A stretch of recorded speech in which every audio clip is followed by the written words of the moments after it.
आज मैं आपके सामने एक ऐसी ब्लू चिप कंपनी के बारे में बात करूंगा जो कि आज से 15-20 दिन पहले 10% डिक्लाइन पे था अपने ऑल टाइम हाई से।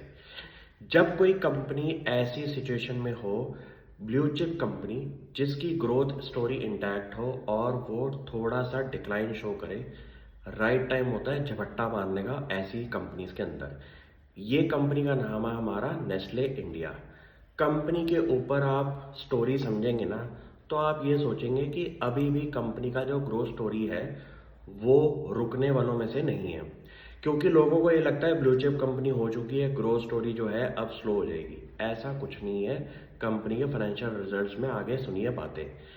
कंपनी का कहना है कि पिछले 22 क्वार्टर से Nestle India double digit growth rate दिखा रहा है अपने फाइनेंशियल स्टेटमेंट्स और फाइनेंशियल रिजल्ट्स के अंदर। ये तो आपको समझ में आ चुका होगा कि एक ब्लू चिप कंपनी अगर पिछले 22 क्वार्टर से इतनी बड़ी ग्रोथ स्टोरी दिखा रही है तो ये शेयर प्राइस में रिफ्लेक्ट होना जायज़ है। कंपनी का शेयर प्राइस तभी इतने सालों से बढ़ रहा है। ये तो होगी एक बात।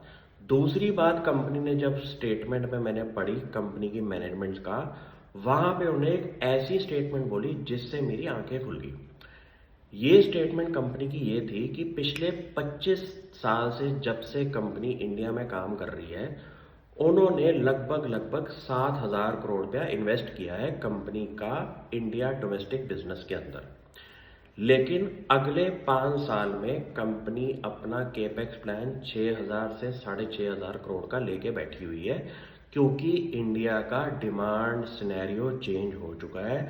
जो कि आज से 25 साल पहले का खर्चा कंपनी ने किया था अपनी फैक्ट्रीज के अंदर, प्रोडक्ट डेवलपमेंट के अंदर, सप्लाई चेन के अंदर, उससे ज़्यादा की रिक्वायरमेंट अगले 5 साल में कंपनी को दिखाई दे रही है। इसका सीधा इम्पैक्ट हमारा टॉप लाइन और बॉटम लाइन के अंदर आएगा। क्यों?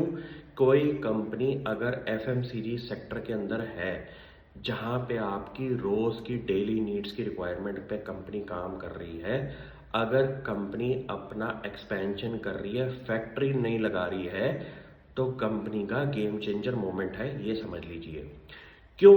क्योंकि कंपनी ने ये बोला है कि वो अपने टर्नओवर का 7 से 8% का केपेक्स कर रही है, highest in the history of the company है। इसको आप चेक करें, हैरान हो जाएंगे। एफएमसीजी कंपनीज को ना फैक्ट्रीज नहीं बनानी होती, उनकी 3-4 फैक्ट्री 5 फैक्ट्रीज ही पिछले 4 साल से भी चल रही होती है, अगले 5 साल भी चलनी है। क्यों? क्योंकि इतनी ही रिक्वायरमेंट होती है उनके काम की। यहाँ पे कंपनी ने एक ऐसा एक्सपेंशन प्लान मारा है जहाँ पे आप सोच सकते हैं कि कंपनी अभी भी इंडिया की ग्रोथ स्टोरी पे सोच रही है डबल डिजिट ग्रोथ आने वाले फ्यूचर में। ये होगी कंपनी की मैनेजमेंट की बातें। कंपनी की एनालिसिस को आप चेक करेंगे तो बैलेंस शीट में एक नंबर होता है कैपिटल वर्क इन प्रोग्रेस। उसका एक्सपेंशन प्लान का डायरेक्ट इम्पैक्ट वहाँ पे एक नंबर बन चुका है, जो कि आपके प्लांट एंड मशीनरी में ऐड हो जाएगा जब वो प्लांट एंड मशीनरी प्रॉपर तरीके से अप एंड रनिंग हो जाएंगे। तो जो कंपनी ने बात बोली वो कंपनी के बैलेंस शीट पे भी दिखाई दे रही है कि कंपनी अपना एक्सपेंशन प्लान एग्रेसिवली कर रही है। ये एक ऐसी कंपनी है नेस्ले इंडिया, जो लोगों को लगता है कि हमें 20, 25, 30 की पीई पे अगर मिल जाएगी तो हम ये स्टॉक खरीदेंगे। ऐसी सिचुएशन ना, आप ये सोचिए कि आप सिर्फ वेट करते रह जाएंगे। ऐसे स्टॉक्स आपको इस लेवल की वैल्यूएशन में कभी नहीं मिलने वाले।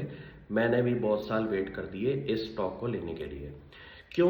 क्योंकि यहाँ पे एक ऐसा इम्पैक्ट आता है जिसको कहते हैं मोट।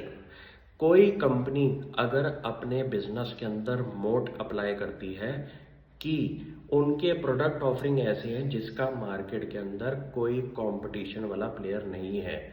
आप ये सोचिए, उनका coffee business number 1 in India है, उनका Maggi business number 1 in India है, उनका बेबी प्रोडक्ट्स का बिजनेस नंबर 1 इन इंडिया है।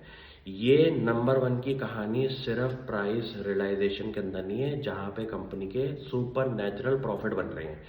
सुपर नेचुरल प्रॉफिट का मतलब ये है कि मार्केट में कोई चीज़ 10 रुपए की बेच रहा है, आप मार्केट में ठोक के वो चीज़ 12 रुपए की बेचते हैं, 2 रुपये आपका मोट है। ये बिजनेस चलाना फ्यूचर के अंदर इतना इम्पोर्टेंट हो जाता है। क्यों? क्योंकि आपकी डिमांड जो है ना वो कम नहीं हो रही अगर आप अपना प्राइस इंक्रीज कर रहे हो। क्यों? यहाँ पे कंपनी के एक्स्ट्रा जो मार्जिन बन रही है ना वहाँ से कंपनी का डिफाइन होता है मोट।